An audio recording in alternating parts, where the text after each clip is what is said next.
بسم اللہ الرحمن الرحیم۔ السلام علیکم ورحمۃ اللہ وبرکاتہ۔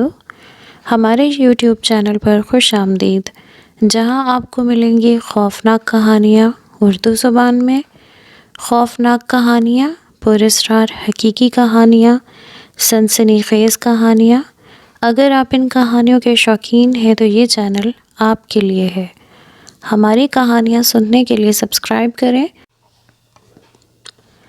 آج کی ہماری کہانی کا نام ہے پراسرار جنگل۔ رات کا وقت تھا اور چاند کی روشنی جنگل کے درختوں کے درمیان سے چھن کر آ رہی تھی۔ فیصل نے جنگل میں داخل ہو کر اپنے شکار کی تلاش شروع کی۔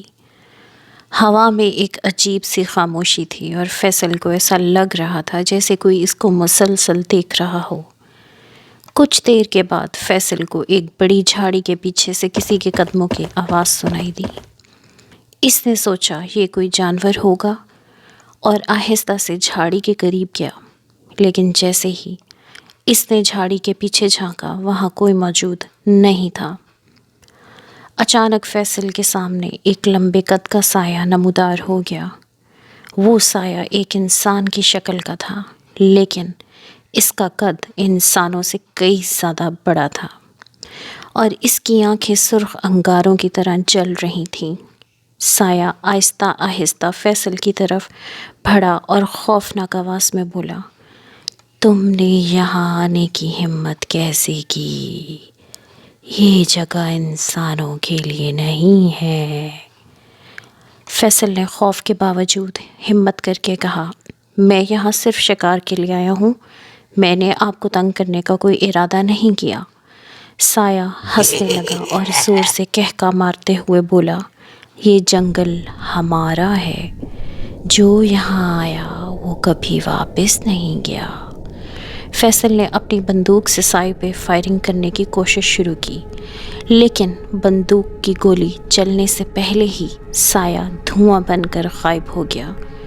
پھر چاروں طرف سے فیصل کو مختلف خوفناک آوازیں سنائی دینے لگیں۔ کچھ آوازیں ہنس رہی تھیں، کچھ رو رہی تھیں اور کچھ زور زور سے چیخ رہی تھیں۔ فیصل کو سمجھ آ گیا کہ وہ جنات کے وادی میں داخل ہو چکا ہے۔ اس نے فوراً اللہ کا کلام اور آیت الکرسی پڑھنا شروع کی۔ جیسے ہی اس نے آیت پڑھی اور آوازیں دھیرے دھیرے سے مدھم ہونے لگیں اور سایہ دوبارہ نمودار ہوا، لیکن اس بار وہ اور خوفناک نظر آ رہا تھا۔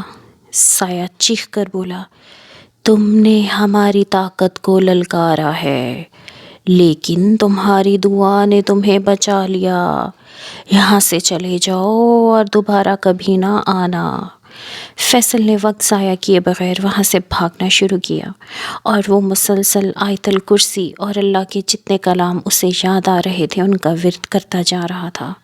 جنگل سے نکلتے ہی وقت اسے ایسا محسوس ہو رہا تھا جیسے کوئی اس کا پیچھا کر رہا ہو، لیکن جیسے ہی وہ گاؤں کی حدود میں داخل ہوا سب کچھ نارمل ہو گیا۔ فیصل نے اس واقعے کے بعد کبھی رات کے وقت جنگل میں اکیلے جانے کی ہمت نہیں کی۔ اس نے سیکھا کہ کچھ جگہیں ایسی ہوتی ہیں جہاں انسانوں کا جانا منع ہوتا ہے اور ہمیں ان جگہوں کا احترام لازماً کرنا چاہیے۔ یہ کہانی ہمیں سبق دیتی ہے کہ ہمیں رات کے وقت اکیلے تنہا سفر کرنے سے احتیاط کرنی چاہیے۔